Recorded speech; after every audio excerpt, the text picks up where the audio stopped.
All right, it's October 28th. The big picture? The market's a tug-of-war between hard data and pure speculation. Our job is to cut through that noise and find the trades driven by actual numbers. This right here, this is the whole game. Chasing stories gets you whipsawed. A disciplined process? That's what builds the account. We trade the process, period. So here's the battlefield. You've got these speculative bets on what the government might do, clashing with cold, hard corporate earnings. We're going to break down how to position for this conflict over the next 1 to 2 weeks. All right, Section 1, today's market drivers. We're separating hard data from market hype. Okay, let's look at the actual news moving stocks. And the quality here is what matters. You've got PayPal. This is a textbook example of a strong catalyst. They didn't just beat Q3 estimates, they announced a real partnership with OpenAI, kicked off a dividend, and raised guidance. That's verifiable data. Then you have Cameco, jumping on a government deal for nuclear power. Another solid policy-driven catalyst. UPS and Wayfair, same story. Strong earnings beats. But then look at Corvo. It's moving on a rumor. A rumor is just noise. We don't trade noise until it becomes a fact. But here's the thing. These single stock stories don't operate in a vacuum. So what are the big macro risks that could just completely blow up these individual setups? The calendar for this week is, well, it's packed. We have the FOMC rate decision. Now CME FedWatch is showing a 97% probability of a cut, so that's the base expectation. But any surprise there will move markets, big time. We've also got huge tech earnings coming from Meta and Sophie. On top of that, you have the constant drumbeat of U.S.-China trade negotiations, which are reportedly close, whatever that means. And don't forget the persistent risk of a government shutdown. Oh, and one more thing lurking in the background. The Buffett indicator is sitting at 221%. To put that in perspective, that is an extreme valuation, historically speaking. So lots of landmines out there. Okay, next section, key risks and sectors. We're looking at headwinds versus tailwinds. So this really gets to the core tension in the market right now. You've got these massive macro headwinds pushing down, extreme valuations, the risk of a government shutdown, worries about the consumer. It's a long list. But at the same time, you have these powerful sector-specific tailwinds pushing up.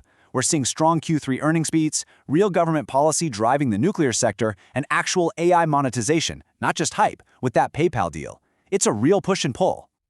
So let's drill down into the sectors. Fintech is showing real data-backed momentum. PayPal is the proof, and SoFi earnings are the next big test. Nuclear energy? That's a clear policy-driven trade with CCJ.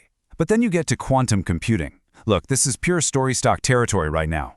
QBTS, INQ, RGTI, they're all moving on unverified rumors. For me, that means low conviction. It's narrative, not data. And AI infrastructure, while it's a powerful long-term theme, the valuations on names like SMCI are just stretched way too thin.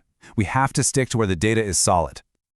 This content is for educational purposes only. It's aggregated analysis from multiple public sources to help you stay informed and improve your own decision-making. Do your own research. This is not financial advice. Okay, Section 3, Market Scenarios and Posturing. Let's build a framework for all this uncertainty. So here's how I'm weighting the probabilities. The most likely outcome, our base case, gets a 60% chance. The upside scenario, the bull case, I'm putting at 25%. And that leaves a 15% chance for the downside bear case. Now, let's look at what that means for how we position ourselves. This table is our playbook. Let's walk through it. Our base case, at 60%, assumes earnings momentum continues and the Fed delivers the expected cut. The market probably rotates a bit. For that, we stay positioned with 60% long delta, but keep 20% in hedges and 20% in cash. Now, the bull case at 25%. This is where Meta and SoFi blow out earnings, and we get a confirmed China deal. That could trigger a blow off top. If QQQ breaks 650, we'd get much more aggressive, 85% long. Finally, the bear case at 15%. This is what happens if earnings disappoint and the Fed sounds hawkish. If QQQ fails at 645, we'd flip to a defensive posture, heavy on hedges and cash. The levels are our guide. Okay, let's distill all of this down to the core theses. The bull argument versus the bear argument. So the bull thesis is pretty straightforward. Strong earnings from companies like PayPal and UPS are telling you the underlying corporate economy is healthy. The AI story isn't just hype anymore. That OpenAI deal is real monetization. You add a dovish Fed to that mix, and you get a healthy rotation higher. But the bear thesis says that's all a distraction. The market's completely complacent, ignoring insane valuations and real shutdown risks. They'd say the real story at PayPal isn't the partnership, it's their weak user growth. For the bears, a single disappointing report from a monster like Meta could be the pin that pops this whole bubble. All right, let's turn this analysis into some actionable setups. Here are 3 defined risk structures to consider. First up, PayPal. The thesis here is simple: bullish continuation. We want to capitalize on that post-earnings momentum. So how do you structure it? 2 ways. If you think it pulls back a bit first, you could sell a cash-secured put to take advantage of that still elevated implied volatility.